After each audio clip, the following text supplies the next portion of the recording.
mag-aral ng mabuti, at mangarap ng mas mataas pa sa kaya kong isipin.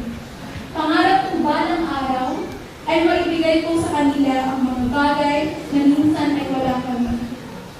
Ang mga paghihirap ng nakaraan ay manatiling alaala na lamang ng aming katatagan at pagmamahal.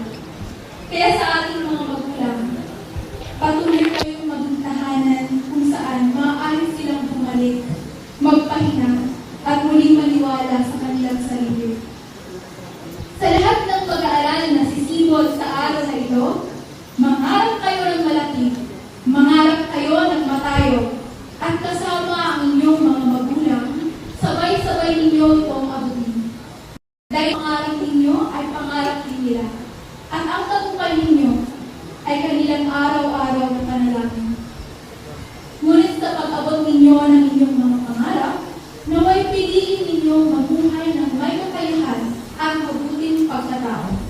Sapagkat naniniwala ako na ang taong matalino ay may mararating, ngunit ang taong matalino at may mabuting puso ay may maiiwang marka sa kapwa.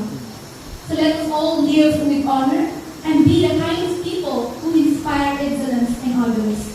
Magtiwala, manalangin, at higit sa lahat, magpatuloy. Kahit mahirap, kahit mabagal, kahit hindi sigurado. Finally, I would like to end this speech with a grateful heart. Wherever life takes me, I will always carry with pride that I am a product of Magpay National High School.